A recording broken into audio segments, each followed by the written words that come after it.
ये alcohol and phenol का बहुत ही इम्पॉर्टेंट क्वेश्चन है। बोर्ड में भी बहुत बार ये क्वेश्चन आया हुआ है और नीट में भी बहुत बार ये क्वेश्चन आया हुआ है।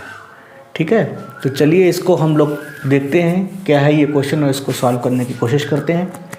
बोल रहे हैं why ortho nitrophenol has lower boiling point than para nitrophenol.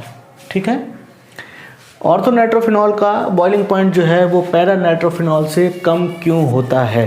पहला क्वेश्चन या तो आपको इस फॉर्म में पूछेगा, ठीक है, या तो आपको इस फॉर्म में पूछेगा या फिर आपको दूसरी फॉर्म में पूछता है और पूछता है विच इज़ मोर वोलेटाइल। ठीक है, which is more volatile, ortho nitrophenol और पैरा नाइट्रोफिनॉल। पैरा नाइट्रोफिनॉल और ऑर्थो नाइट्रोफिनॉल में कौन सा वाला ज़्यादा वोलेटाइल है। वोलेटाइल का क्या मतलब होता है?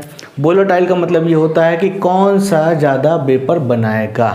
ठीक है, एक होते हैं वोलेटाइल और एक होते हैं नॉन वोलेटाइल। ठीक है, तो वोलेटाइल वो ऐसे सब्सटेंस होते हैं जो वेपर को फॉर्म करते हैं और नॉन वोलेटाइल ऐसे सब्सटेंस होते हैं जो वेपर फॉर्म नहीं करते हैं, यानी कि वेपर को नहीं बनाते हैं। ठीक है, तो चलिए देखते हैं इसको कैसे कर सकते हैं फटाफट। तो भैया पहले तो आप एक बना लीजिए ऑर्थो नाइट्रोफिनॉल। देखिए बेटा, ये है आपके पास में एक बेंजीन रिंग, ठीक, और ये हो गया आपके पास में फिनॉल। ठीक है, ये पोजीशन होती है ऑर्थो, ये पोजीशन होती है मेटा और ये पोजीशन होती है पैरा। तो ऑर्थो नाइट्रोफिनॉल, यहाँ पर आप नाइट्रो ग्रुप लगाइए इस तरीके से। ठीक है, ऐसे नाइट्रो ग्रुप। ठीक, और दूसरा हम बनाएंगे पैरा नाइट्रोफिनॉल। तो देखिए ये हमारे पास बना, ये आपके पास में बेंजीन रिंग हो गई है ना, ये इसके ऊपर OH ग्रुप यानी कि फिनॉल हो गया और ये हो गया आपके पास में पैरा नाइट्रोफिनॉल।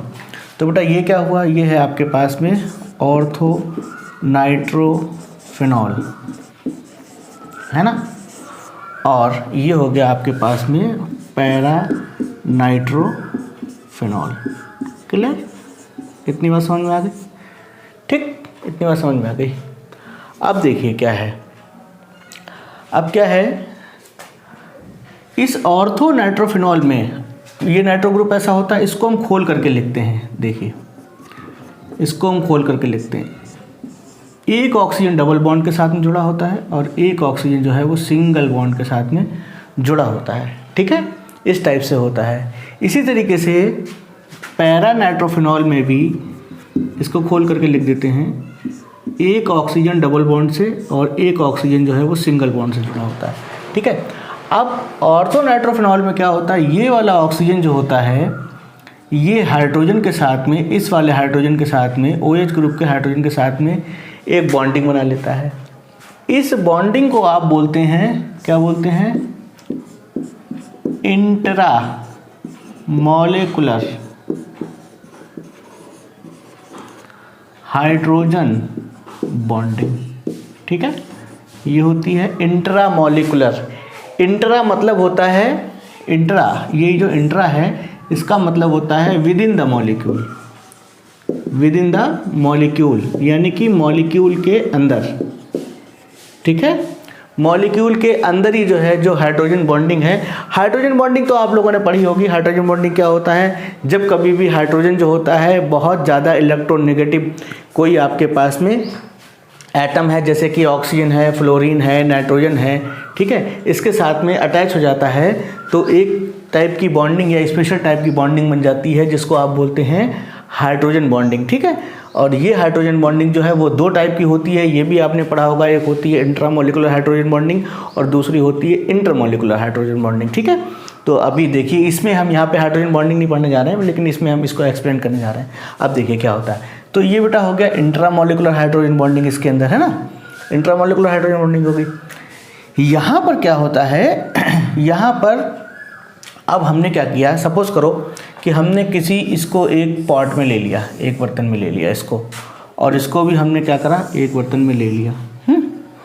तो अब क्या होता है, अच्छा ये जो इंट्रामोलिकुलर हाइड्रोजन बॉन्डिंग है ये क्या करती है, मॉलिक्यूल को क्रिस्टल फॉर्म में जो है वो इकट्ठा करती है, एग्रीगेट करती है। ठीक है, तो अब क्या होता है, यहाँ पर इसमें तो कोई ऐसी बॉन्डिंग नहीं दिख रही है आपको, लेकिन मान लीजिए कि यहाँ पर एक बर्तन में हमने इसको लिया था, एक पॉट में हमने लिया था, और यहाँ पर जो है वो, एक मिनट, यहाँ पर जो है वो दूसरा मान लीजिए मॉलिक्यूल कोई जो है वो इसका है, इस बर्तन के अंदर कोई दूसरा मॉलिक्यूल जो है वो यहाँ पर सपोज़ करिए कि ये है, ये मॉलिक्यूल आपके पास में है, ठीक है, ये मॉलिक्यूल आपके पास में है, और इसमें जो है आपके पास में ये OH ऐसे जुड़ा हुआ है, ठीक है, और ये NO2 ऐसे है। तो ये वाला जो ऑक्सीजन है ये इस दूसरे मॉलिक्यूल के हाइड्रोजन के साथ में एक अलग टाइप की बॉन्डिंग बना लेता है। इसको आप क्या बोलते हैं, इसको आप बोलते हैं इंटरमॉलिक्यूलर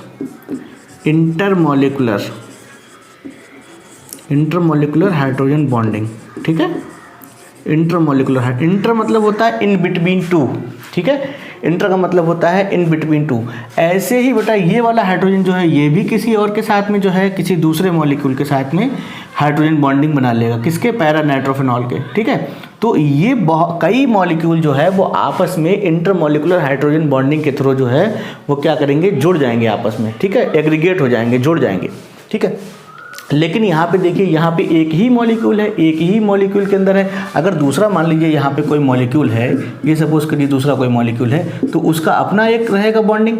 अगर तीसरा यहाँ पे कोई मॉलिक्यूल है तो उसका अलग रहेगा एक बॉन्डिंग, ठीक है। लेकिन आपस में ये मॉलिक्यूल जो है वो कोई भी बॉन्डिंग अटैचमेंट कोई भी इनके पास में नहीं होगा, ठीक है, नहीं होगा। जबकि यहाँ पे क्या है, दो या कई और ज़्यादा दूसरे मॉलिक्यूल जो है वो आपस में जुड़ करके एक बड़ी चेन बना लेंगे, एग्रीगेशन हो जाएगा, इनमें इकट्ठे हो जाएंगे, ठीक है।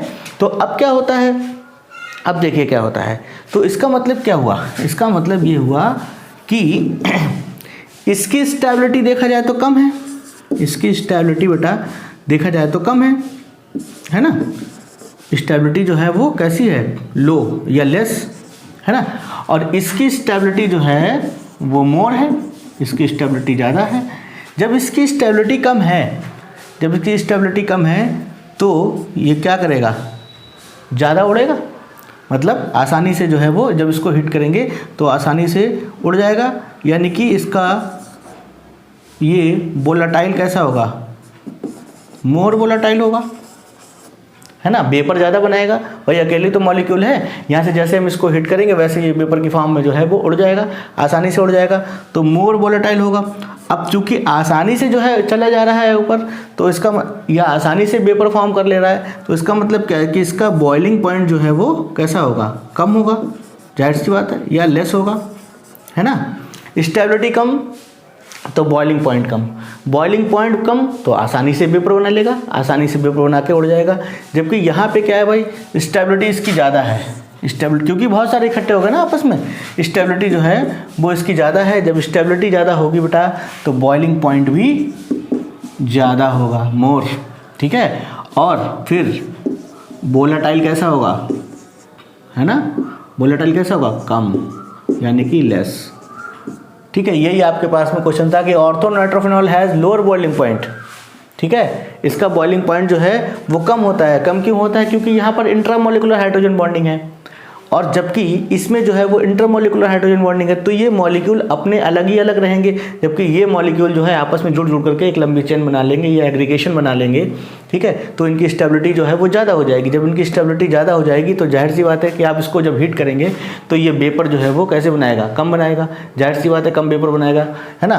तो बॉइलिंग पॉइंट कैसा होगा, ज़्यादा होगा, बॉइलिंग पॉइंट ज़्यादा और वोलेटाइल कम। यहाँ पे क्या होगा कि बॉइलिंग पॉइंट जो है वो कम होगा, आसानी से जो है वो वेपर बना लेगा, आसानी से जब वेपर बना लेगा तो वोलेटाइल जो है वो ज़्यादा होगा, ये वोलेटाइल ज़्यादा होगा और वो वोलेटाइल कम होगा। जबकि बॉइलिंग पॉइंट जो है वो इसका ज़्यादा होगा और बॉइलिंग पॉइंट जो है वो इसका कम होगा, ठीक है। तो ये बहुत ही अच्छा क्वेश्चन था और अक्सर जो है वो आया करता है, किसमें, आपके बोर्ड में भी आ चुका है कई बार और नीट और जेई के एग्ज़ाम में भी कई बार आ चुका है ये क्वेश्चन। मैंने तो कई बार सैम्पल पेपर में क्वेश्चन देखा है, ठीक है।